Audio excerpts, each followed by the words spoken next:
Hi, this is Nemgra, the Swedish melodic black metal band Burning Darkness, and you're listening to Bloodshed with a Vampire on Metal Messiah Radio International. And I'd like to congratulate Metal Messiah Radio with its 30th anniversary. Nemgra, thank you very much for taking time out for this interview, and I want to welcome you to the Metal Bloodshed with a Vampire on Metal Messiah Radio International. Thank you. I will start this interview by congratulate you and all the band members, Nemgra, with this new album, Dödens Makt, released last July 2nd, 2021. The band has been around just over 2 decades, and this is just the band's second full-length album. What is so special about this? Well, 2 decades, and the second album for us, it was a goal to have a contract, release it through a label. That was our goal with this album. Not to talk too much so early about this new release, what can the fans expect? Those that don't know the band and those that do know the demos and the debut album. Well, the big changes between those albums is that the first album was recorded with me, the drummer, and Joel, another guitarist. He quit the band. And Daniel, he's still in the band. Me and Joel, we had done all the music before we started to record with a new guy, with Daniel. So basically it was a lot of blast beats. We were really angry on that time. And it shows in the production. Don't reveal too much yet. Nemgra, you coming out of Solna, Sweden, and has been part of bands like Chainsaw, Circle of Chaos, Divine Dominion, Divisions, Unseen, Hellwegen, and Kateros. Being quite still young, Nemgra, you have been around for so long and have worked with so many great bands. And tell us about all these bands. Besides Burning Witches, which bands are you still part of?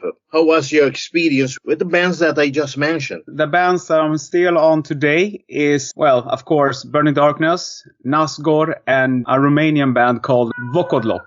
And those bands you named, I'm not part of it anymore, so... Yeah, I know. No, you're not part of it, but what was your experience being around with them? My motivation to just achieve my goal. Okay, out of curiosity, I'd like to ask you about your real name, Germán Quesada Echiburu. Echiburu. Okay, Echiburu is very Spanish related. Where is this name coming from? I'm Chilean. I was born in Chile, and then we moved to Sweden in 1987. Okay. So I've been living here in Sweden more than 30 years now. So that's my link. My father and my mother, they are Chilean. Part of my mom's side, they are Spanish descents. That is why I have my last name, Echiburu, is from Spain. Okay, but tell me, do you still have contact in Chile? When you left, you must have been quite young. How about the friends and everybody that you left behind? I was only 5 years old when we left the country. Today I'm 39, so didn't have so much friends, only relatives. But we have contacts. We speak sometimes to each other. You get to go to Chile, for visiting? Yes, last time I was there, it was last year, but it was during bad circumstances. Okay, to go to... this great band, Burning Darkness, a Swedish melodic black metal band, which was founded in the late 1999. And the band's past saw numerous shifts in sound and style within the black metal genre. This attributed to the long cast of musicians who has been part of the lineup over the years. Drummer and founder Hugh Nemgra has been the one constant throughout the band's career. Any particular reason for all these shifts in sound and style? And could you please present us the band's current lineup? Yeah, of course. During that area, we had a lot of problems with lineup changes because me and the people working behind the band didn't get along. And I just wanted to have more extreme music and just keep it more and more extreme. And the other ones didn't follow my lead, so they got kicked out. They quit the band or they were kicked out. Our new lineup we have is stable. We have been with the same guys since 3 years now, and it's really stable. The bass player's name is Severin. Then we have the guitarist, Daniel. Then we have Giaur as the second guitarist. Then we have the singer, Skuggan or Per. And then you have me, Nemgra or Germán is my anagram. The band released none other than 5 demos in over a decade. In 2000, Rising of the Hell. In 2002, As Night Falls. In 2003, Rites of Mist. Then, with a break of 6 years in 2009, you guys came back with Dark Times, followed 3 years later by Demonic Bloodline in 2012. What would you like to say about these demos, and why has the band not released this demo as a full studio album or EPs? Because the first one you named there, Risen Out of Hell, it was not good at all and will never be released to the public. The second one, it was too much inspired of some power metal. And the third one, Rites of Mist, you can find it online. I think Symphonic Black Metal Productions have put it out there. You can hear the whole demo on its entirety. So it is there. But then you guys had a break of 6 years when you came back with Dark Times. Yes, that's true. We had a break time because me and Joel, the guitarist that debuted in first album, he didn't feel so good. So he quit the band and he needed to take care of himself. So we put the band on rest then. During those years, I tried to resurrect the band with other members, but it didn't work. Okay, tell us about this Dark Time. That time it was me and Joel. And then we have a singer called Alexander. We just wanted to finish off the band with a strong demo. And they said, okay, we have songs and several years back. We need to record them. And are we going to release it to the public? Yes or no? Maybe if we do it, we do it. Or not, we keep it for ourselves. And people liked the music, so we kept on going and just fighting. That's why we resurrected the band again. Yeah, to end this cycle of demos, you guys have released in 2012 Demonic Bloodline. Oh, yes. That was just a test period just for trying out a studio to record. And we did like the production, so we were looking for to record a full album during that time. But we didn't manage to do it, so. I'm talking about these demos. I can't remember which one, but I remember on one of them, you guys had this Iron Maiden cover song, Hallowed Be Thy Name. Oh, fuck. How did you know that? I really went to dig into your history, man. Oh, fuck. I don't recall that. Yeah, we did record that just for fun. I was into a lot of Cradle of Filth in that time, and they did that song, and I said, what the fuck? We do the same shit and try to do something, but it didn't work. We had some studio time left, so we did just a recording.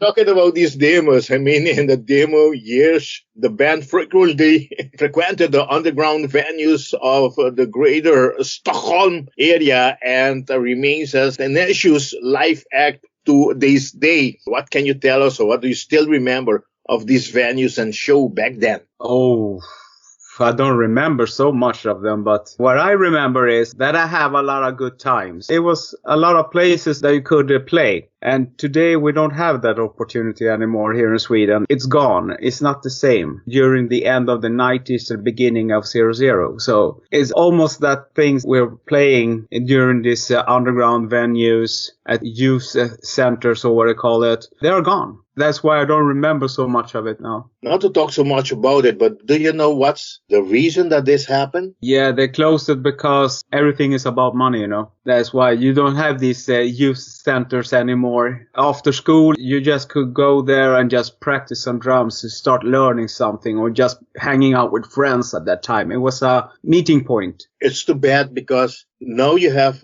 so much more bands compared to before, and there's no venues for them. I know. Lucky for me is that we have a venue here in Sweden that started 2 years ago. And it's called Fredagsmangel, and it's one of the best places I've ever been. It's a small venue, it's a bar. You can go drink, sit there watching the band, having a good time. It's like a meeting center for adults who likes music. So they have it every Friday and Saturday now. That's in the center of Stockholm? No, not the center. It's approximately 20 minutes by commuter train. Okay. And so it's a little bit outside, but it works really, really good, and people likes to be there. So Nemgra, in 2014, you guys' debut album, The Angel of Light, was recorded. Although it release wouldn't not be until a couple of years later, the album saw the return of original vocalist Per Kolder Rob Finston, was also part of Circle of Chaos, Svarter Dödens, who had previously been a part of the band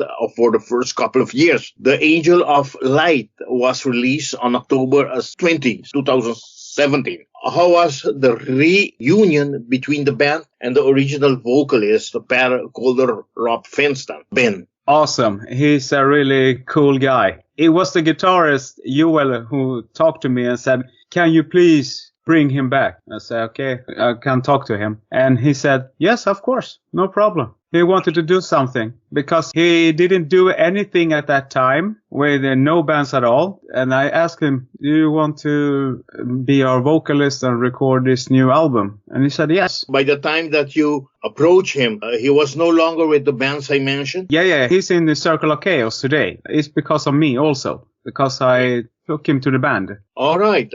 So you all in part of Circle of Chaos as well? I was in Circle of Chaos. I joined Circle of Chaos before I contacted Per. Yeah. Okay. And they needed a singer, and I said, "Do you want to try also?" He said, "Yes, of course." Now he's in the band, but I'm out. So At least he's happy. Yes, he's really happy. I'm really happy for both. They are still my friends, so no bloodshed there. Okay, tell me, the band last released the demo Demonic Bloodline was in 2012. What was the reason for have waited 5 years after this release and 3 years after the band's debut album, The Angel of Light, was recorded? Why waited so long prior to have this album, The Angel of Light, released? It was because we did 2 recordings on that album. The first one, it was 2012, and I didn't like the sound from the drums and the whole package. It only contained at that time only 7 songs, and it was not good at all. So we just took a break, just focus and do it again. We did record everything by ourselves instead. And then I think it took maybe 2 years just to do the mixing and mastering. It's also done by us. That's the reason why it took so long time to do it. Okay, understood. But tell me, the band's debut album here, The Angel of Light, also appeared with some demo songs on, like Let Me Burn, Dark Times, White Walls, Demonic Bloodline, Forevermore. Why added these songs to the album? Yeah, that's a good question. So I don't know why we did it. I think we were experimenting with the songs, and you can hear difference between the versions. You have the album version and then you have the demo version. So some of the things were changed. A much better recording, much better mixing, productions. Yes, much better. Everything just got a little bit better, and then we changed some of the parts in the album version. The Angel of Light remained quite obscure, and shortly after the release, guitarist and main songwriter at the time, Joel Brink, decided to leave the band. Bass player Draugr, if I'm pronouncing his name right, shifted to guitarist position alongside Daniel Wernerston. The band was joined by Severin Godsen of Decadence on bass. The band's longtime guitarist and songwriter Joel Brink left the band. Why? And did you guys knew Severin Godsen from before? Yes, Severin. It's a funny story about that. According to him, I met him 2001. He was a young guy and I was a little bit older. We were playing at a show in his school with a band, and I think we were talking, and I don't remember the talk because it's so long time ago, but he did remember me when we were applying for a bass player for the band. So he contacted me and I said, "Of course, we can try you out." And I said, "Yeah, we can meet." When I met him, and I said, "What the fuck is this kind of guy?" But I love that guy. I love it. I love him. It's one of my better friends that I have in the band also. So yeah, everyone is friends there, so we have a good time, every one of us. So, and what happened with Joel, he didn't have time for the band and he decided to leave. It was a little bit sad, but the show must go on. You still contact with him? Of course. He's one of my best friends. Okay. Yes, no problem. We don't have any feud between us. I think that the shifting from ex-bass player Gijor to as a guitarist, joining Daniel and bringing Severin on board, that was the best decision, man. Yes, because Giaur, the second guitarist, he is a guitarist from the beginning. He has his own band called Vokodlo, and I play there also. But me and him, we live here in Sweden, but the rest of the band lives in Romania. Okay, talking about that, since you announced that, I read that you guys went on tour to Romania. That was after the release of this debut album. And please tell us, how was your trip there in Romania? How was the band received by the Romanian fans? It was really great. We have the biggest show there in Sunday that week. And everybody goes to church on Sundays, but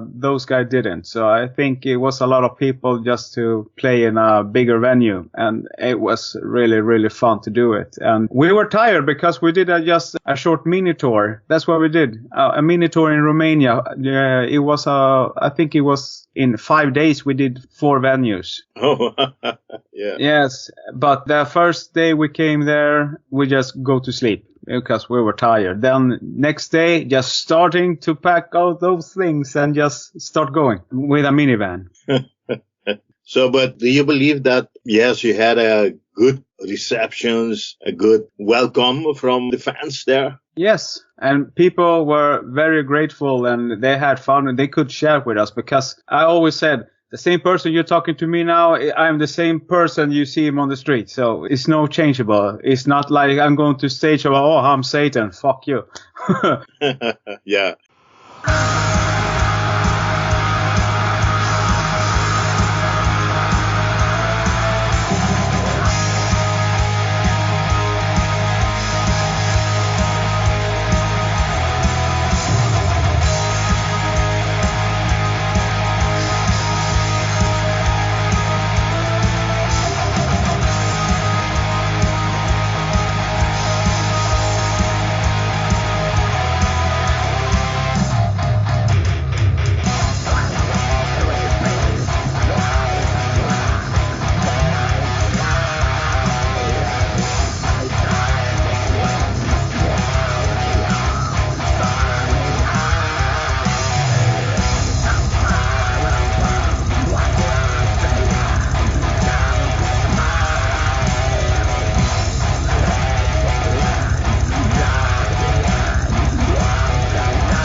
After all the shows done for the promotional cycle of the debut album, The Angel of Light, the band decided that it was time to start working on the second full-length album, and the guitarist began doing so. Last April 2021, a Swedish black metal powerhouse, Burning Darkness, has joined the Dutch extreme metal label Non Serviam Records and released their sophomore full-length album, Dödens Makt, on July 2nd, 2021. 2 decades, as I just said, after the band's formation, you got signed for the very first time, this via the Dutch Non Serviam Records. Nemgra, how have this marriage happened, and how is the label supporting your new release? Well, the guy who runs Non Serviam Records is also a friend of mine. So it was, do you want to hear the album or I can send it to another one? So we got 4 record labels that were interested to release the album, but I told him we got all the contracts. We just looked at it and said, what's the best option we have for the band? And we took Non Serviam because it was best suited for us. So that's the relationship that I have with him. I also know him personally also. But between being a friend, the contract he gave you was much more better in every way, in all things, compared to the other trees. Yes, it was a better deal because we saw the other contracts and it was almost like you have to do a lot of stuff that you don't want to do. So, but we got more free hands with Non Serviam. Talking about this label, in what format is this new album, Dödens Makt, made available between you and the label? It's only Digipack CD for the moment. Want to have it out also on vinyl. Tell me, are you talking to Non Serviam Records to get it on vinyl, or should you go to another label to do so? I don't know. I haven't spoken to him about that yet. So we released the album almost a month now, and I just want to see what happened because we have sold CDs. We have sold it, but people just want vinyls. So yep. And yeah, a lot of them, oh, where's the vinyl? I don't know. What should I say? Yeah. If you don't have vinyls, man, they're gonna start questioning. Oh yes. So I will see what happens with that. I hope so that we get that on vinyl, but it depends if people just want to buy and support the band and the label also, because the label is really, really good. The owner also have his own bands that he has, and they are good. Nemgra, last May 14, the band has premiered the first single, Chiropteran Demon, of the new album, Dödens Makt, followed by She Who Dwells Beyond the Branches. And most recently, you guys have released the band's third single, In the Shadows of Wept Wings. What can you tell us about these singles and about the new album in general? The first one, Chiropteran Demon, it was a tune that it had to go out as a single. The whole band just agreed about that, and they said, why not? It sounds good because it's a big difference between that song and the other ones from the previous album. And then the other one, She Who Dwells Beyond the Branches. It was a more melodic song, easy listening. The guys decided they want to release that as a single also. So, but I didn't interfere with that. I said, okay, if you want to release it, just release it. When you say the guys, you're talking about the label or the band members? The band members. And what does the label has to do with this? The label just said, we need another single. Okay, then we decide, everyone, which song do you want to take for this number 2? And the guys decided, and I said, okay, we do it. And the third single, we did a music video for that because the label wanted a music video. That's why we did a third one. We didn't know because everything just came very, very fast to us. And I said, what the hell is this going now?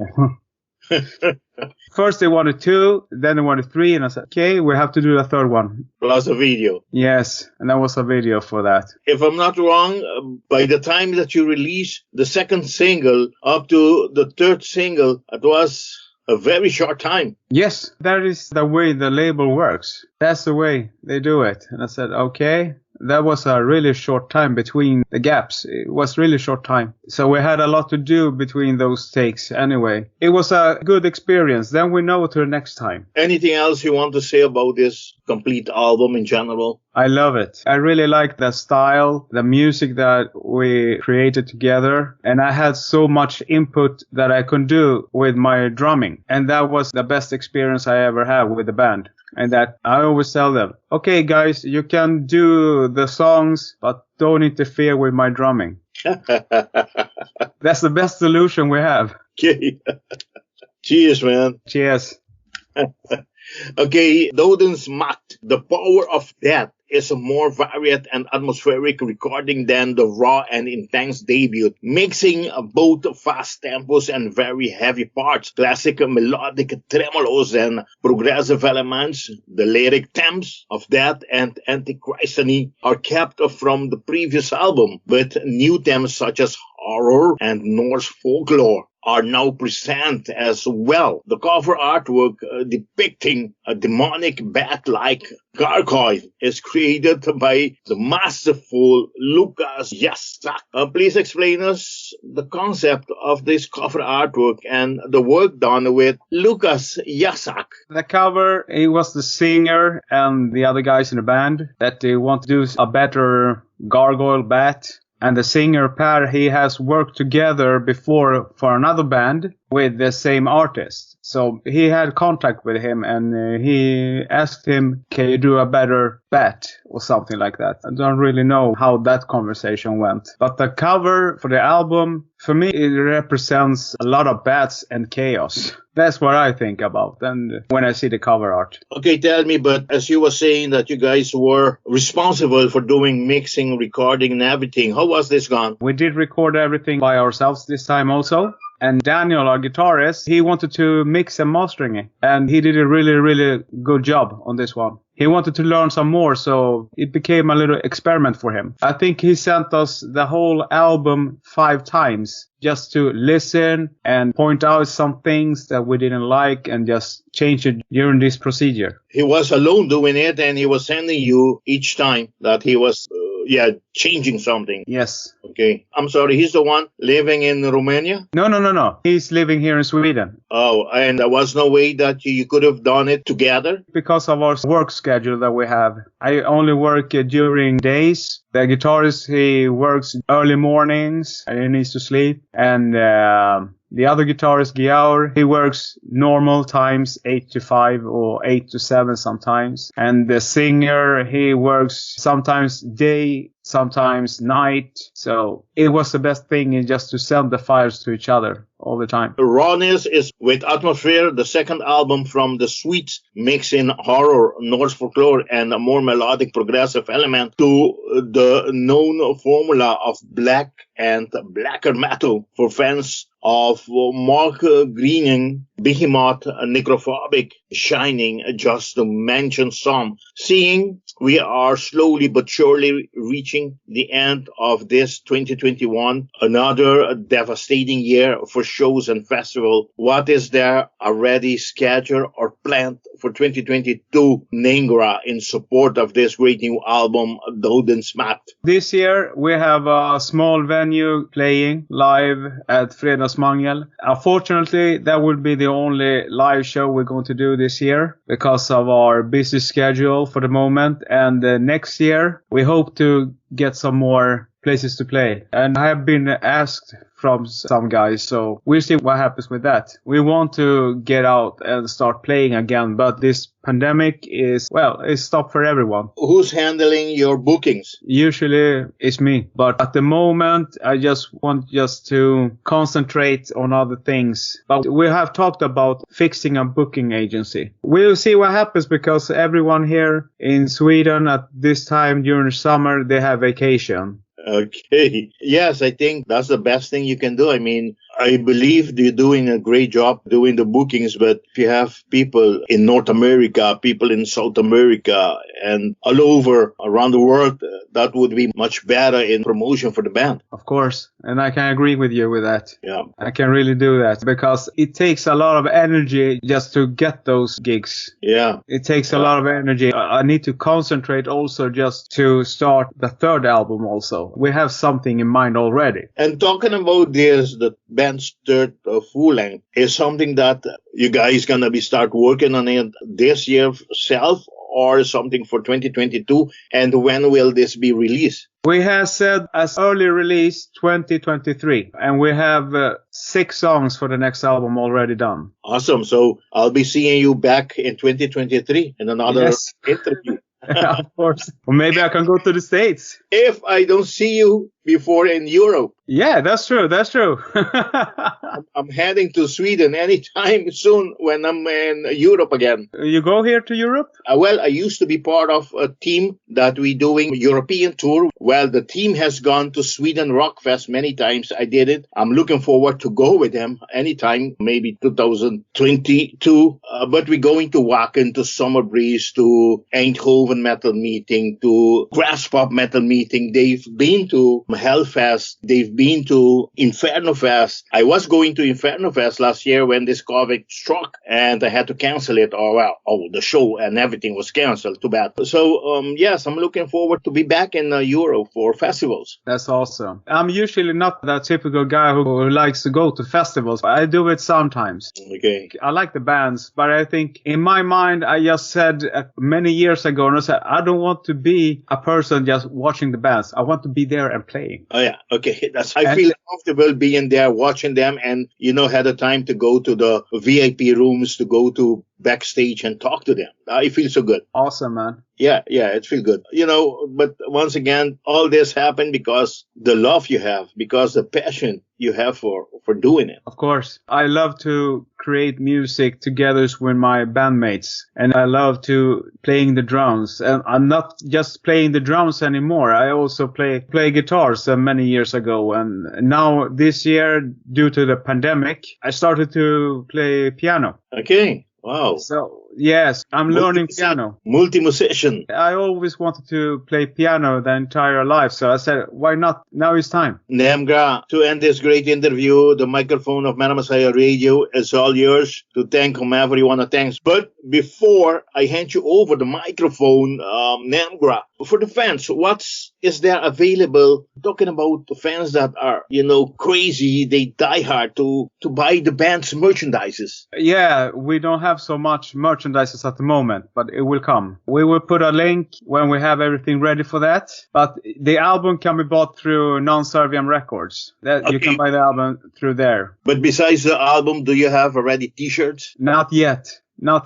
And when will this be available, and what else do you believe that will be there available as well? I hope it will be before this gig we're going to have in November here in Stockholm. That's the goal, just to ensure and just to look at the whole procedure, and when that's also difficult for us just to find a good printer. But it all depends on the band, not on the label. Yes, on the band. Okay, so you will make it happen. I will make it happen. There's no problem with that. We have a suggestion that we want to have a hoodie with a cover from this new album. I looked at the prototype and I said, wow, that's nice. Yes, I have to find a place just to start printing it. Okay, so the demonic bat-like gargoyle. Yes. And new patches. I have ideas also for new patches. So usually I have ideas, share with all the guys in the band. And if they say go, then we go for it. We are very democratic in the band. Okay, so once again, Nemgra, the microphone of Metal Messiah Radio International is all yours to thank whomever you want to thank. DJ Vampire, I want to thank you for having me on the great show. And also the Metal Messiah Radio. And congratulations to the 13 years anniversary. And also to all the fans there. Keep supporting the underground because it's awesome. I love the underground music. So keep on rocking, dudes. Anybody else you want to thank before we leave? Yeah, you. Okay. We'll thank the label also, of course. Yeah. You cannot forget that. Now, I want to thank the label, Non Serviam Records, for signing with us. Okay, Nemgra, please say hello to the rest of the members for me. Say hello to Per. Say hello to Daniel. Say hello to Quar. Say hello to Severin for me. Yes, once again, I want to thank you very, very, very much for this interview. It's been a pleasure talking to you, and I hope to see you guys around. I don't know if it's going to be live, but if I come to Sweden, probably it's going to be either Gothenburg or Stockholm. If I'm in Stockholm, I'm going to look you up so we can have a couple beers together. Of course, no problems. I'm always available. Okay, and like I always say, metal on. Bye-bye. Bye-bye.